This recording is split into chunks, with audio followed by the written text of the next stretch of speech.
Assalamualaikum warahmatullahi wabarakatuh. Saya Novi Adila dari R4E NPM 2018-01-50528. Di sini saya ingin memenuhi tugas dari mata kuliah konseling format khusus. Di sini saya ingin menjelaskan tentang 4 layanan, yaitu layanan konsultasi, layanan mediasi, layanan advokasi, dan layanan penempatan dan penyaluran. Pertama, saya akan menjelaskan tentang layanan konsultasi. Layanan konsultasi adalah layanan konseling yang dilaksanakan oleh konselor terhadap seseorang pelanggan yang disebut konsultif, yang memungkinkan konsultif memperoleh wawasan, pemahaman, dan cara-cara yang diperlukan dan dilaksanakannya dalam menangani kondisi atau permasalahan pihak ketiga. Konsultasi pada umumnya dilaksanakan secara tatap muka antara konsultan dan konsultif.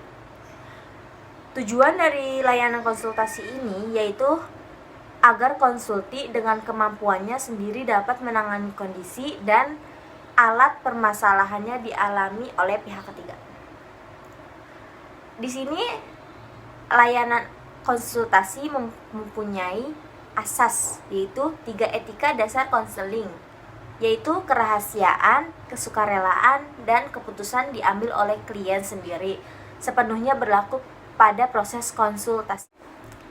Yang kedua yaitu layanan mediasi. Layanan mediasi yaitu layanan bimbingan dan konseling yang dilaksanakan konselor atau guru terhadap 2 orang atau lebih yang sedang dalam keadaan saling tidak memungkinkan dalam kecocokan.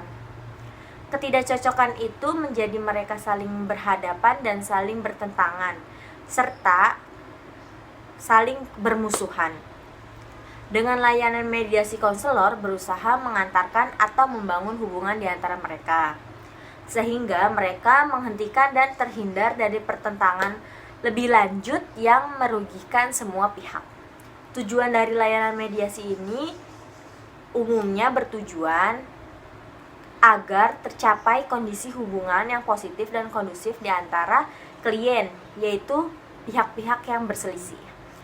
Asas pada layanan mediasi, pada dasarnya semua asas konseling perlu mendapat perhatian dan diterapkan dalam layanan mediasi.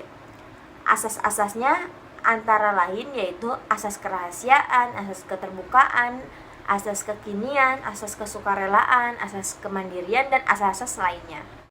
Yang ketiga yaitu layanan advokasi. Layanan advokasi ini adalah layanan bimbingan dan konseling yang membantu konseli untuk memperoleh kembali hak-hak dirinya yang diperhatikan atau mendapat perlakuan yang menyalahi hak-haknya. Salah satu fungsi umum konseling adalah fungsi advokasi, yang artinya membela seseorang yang tercederai. Sebagaimana diketahui bahwa setiap orang memiliki hak yang secara umum dirumuskan dalam dokumen HAM. Fungsi advokasi dalam konseling berupaya memberikan bantuan agar hak-hak keberadaan, kehidupan, dan perkembangan orang atau individu atau klien yang bersangkutan kembali memperoleh hak-hak yang selama ini dirampas, dihalangi, dihambat, dibatasi, atau dijegal. Tujuan dari layanan advokasi ini yaitu konseling bermaksud mengentaskan klien dari suasana yang menghempit dirinya karena hak-hak yang hendak dilaksanakan terhambat dan terkekang, sehingga keberadaannya, kehidupan, dan perkembangannya khususnya dalam bidang pendidikan menjadi tidak lancar, terganggu, atau bahkan terhenti atau terputus.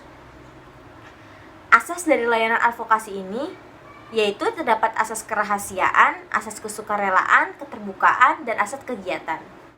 Yang terakhir yaitu layanan penempatan dan penyaluran. Layanan penempatan dan penyaluran ini layanan yang memungkinkan peserta didik memperoleh penempatan dan penyaluran di dalam kelas, kelompok belajar, jurusan atau program studi, program latihan, magang, kegiatan ekstrakurikuler, dan lain sebagainya.